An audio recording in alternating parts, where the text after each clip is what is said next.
Hi guys, welcome back to my channel.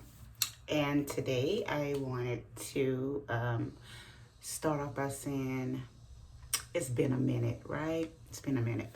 Okay, so I put out a video yesterday asking you guys about what type of videos you wanted to see from me on this channel. So I got one comment. And so if you don't see what you don't want, if you don't see something that you want to see, then you got to blame yourself because you didn't comment, right? So one of the commenters said that they wanted to wanted me to do a series on starting out. So they weren't really clear. So I don't know if it was starting out in mobile bartending or starting out in bartending. So I'll probably just do two separate series on both. So, but today we want to talk about 5 things I would have done differently if I was just starting my mobile bartending company now. First things first, I would form my business correctly. Now, when I say that, I mean not the LLC, the EIN, the DUNS number, all that good stuff. I would have gotten myself a business phone and a virtual business address opposed to using my own address. Now, you can use your own address if you use it as your business and your home.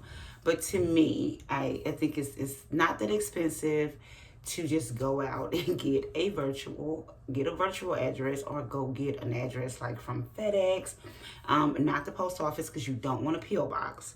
You want something that represents an actual address, a street, a suite number. So you can do that at, I keep saying FedEx, but I'm pretty sure, is it the FedEx store?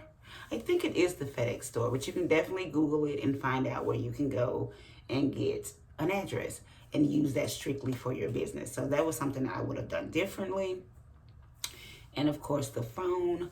Now, like for Brandon Bartenders, I have a business phone. I set that business up correctly. But for Bougie Bartender, I didn't. I kind of skipped over a lot of stuff because it happened so fast. But in order to set your business up correctly, before you start getting drinks, making drinks, taking events, you need to set your business up correctly. Now, LLC, EIN, DUNS number, business phone, business address, insurance. You have to have insurance. It's not expensive at all. You need insurance, okay? What else would I have? I think I said everything when it comes to, in a business banking account, because you don't want to commingle your funds. Now, why is this important? This is important because when it's time to get funding, whether it be a business loan or a grant, which grants you do not have to pay back, if it was going to be either one of those, they still look for the same things, and that is for your business to be set up correctly. Another thing I would do is I would list my business all over the internet. You got Yelp, you got Google, you need to get listed. You need to have your business listed. So if you already have not gotten yourself on Google, you need to take the time out to put your business on Google, okay?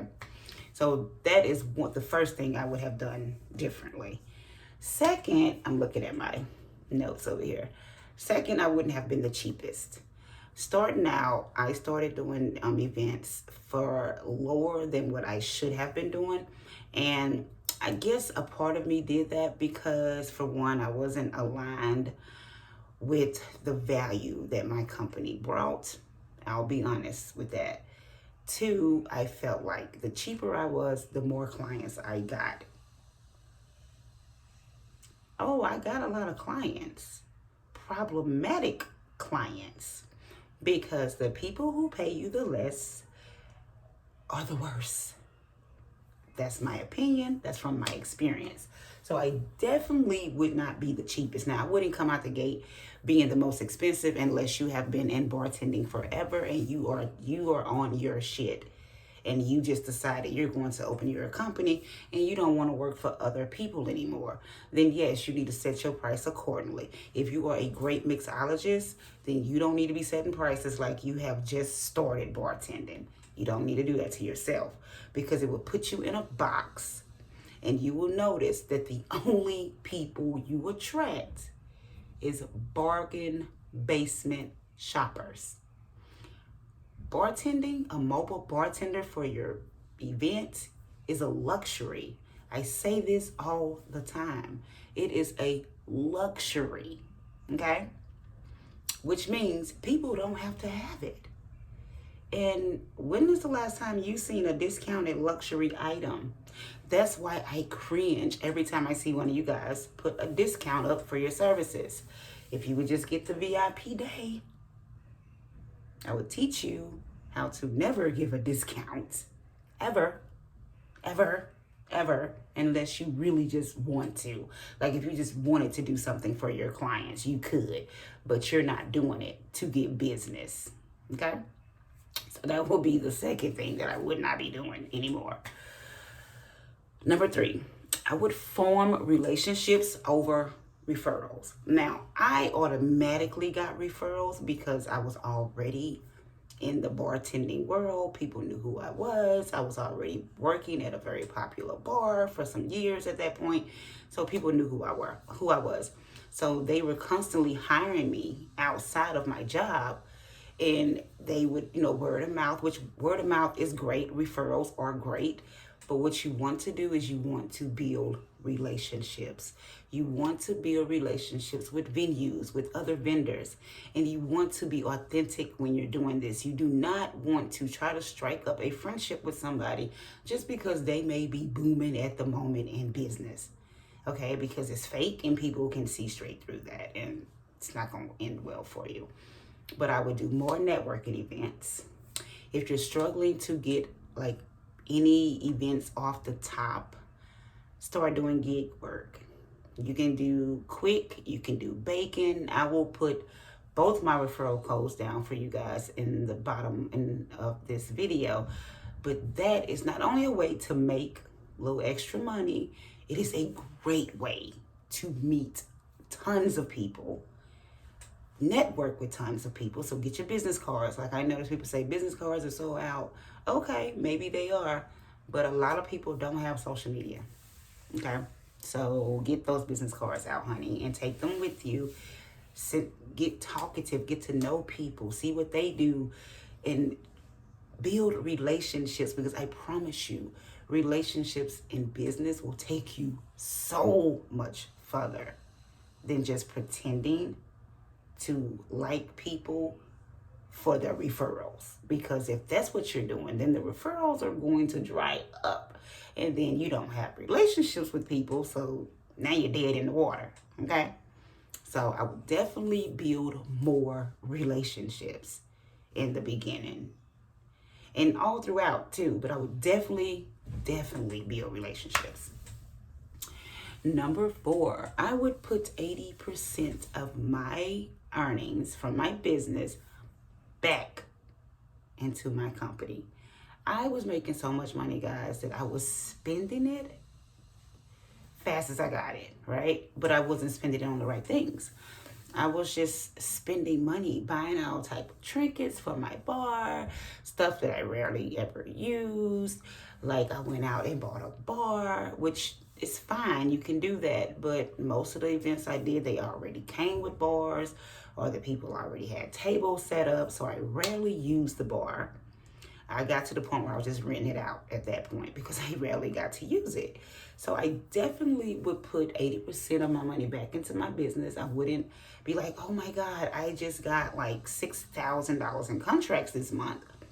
Let me go spend $4,000 on something that I want for myself personally and not put back into my business. Because if you put it back into your business, then your business is going to grow. And you would wondering, okay, well, Nikki, if I don't go and buy a bunch of stuff, where do I put the money? You put the money into your marketing. You put the money into your branding.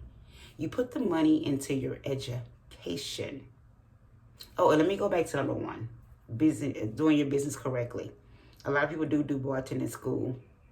Personally, I never did bartending school. It has not hurt me. But you do need to get your license. You need to get either TIPS, TABC, Safe Serve.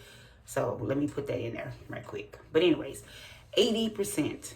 If you can't afford to do 80%, if this is like your only bread and butter and you really can't afford to do 80% back into your business, at least 50%, guys. And put it where it really matters. Okay? Education. Always be a student. I don't care how many drinks you can make, how popular you are. Everything is always coming out new, especially in this industry. So you need to be on top of it, because you might want to do brand deals one day. You might want to collaborate with spirit companies, all of this. So you need to have the funding. You need to have the cash flow. So you need to be putting that money back into your business so it can bring you more money. Like you can do ads, you can do all of that. And if you're not really good with ads, shameless plug, then you need to get a VIP day and we can figure out your ad spin and how to start off on your ads and get yourself out there. Okay? I'm just gonna say that. Number 5, last but not least, I would have invested in a coach or mentor sooner than what I did. I just recently invested in a coach about a year ago. But for my mobile bartending business, I wish I would have done that immediately, because it would have saved me a lot of time on doing my mindset work and getting out of this employee mode to boss mode. Because a lot of people run their business like an employee. A lot of people do it. And it's not their fault. It's just the fact that you've been working for other people for so long. So when you open your own business, it's kind of hard to kind of revert to boss mode. But with a coach, a mentor, you can easily get into boss mode, and where you're not actually just a worker bee in your business, but you're actually running your business. So having a coach has taught me a lot. Even in my own coaching business, having a coach has helped me help my clients a whole lot more. You know, because I don't know everything. I go to my coach for all types of things. Now, I do want to reiterate here. Coaches do not do the work for you. A coach is not a social media strategist for you. They're not going to do your social media. They're not going to do your websites. They're not going to know. What they're going to do is they're going to give you the tools to either contract that out or do it yourself. So I would definitely have gave myself the gift of a mentor or a coach. Now, those are the 5 things I would have done differently if I was starting my mobile bar business over today. Now, luckily, you guys got me here on YouTube, right? So I will be putting out more videos, more coaching videos for you guys. But if you want the nitty gritty, I implore you to either join the Bartender Society, and right now is a really good deal. It's $57 a month. If you want to go in for the full year, it is $288. I suggest the $288. It's way cheaper, right? And I also would suggest a VIP day. Now, it is Small Business Saturday, so my VIP day is not $497 for the day. It is $397. Invest in yourself, okay? So I will see you guys later with another video. Be safe. I hope you guys have events this weekend and you're out there killing it. I will see you next time.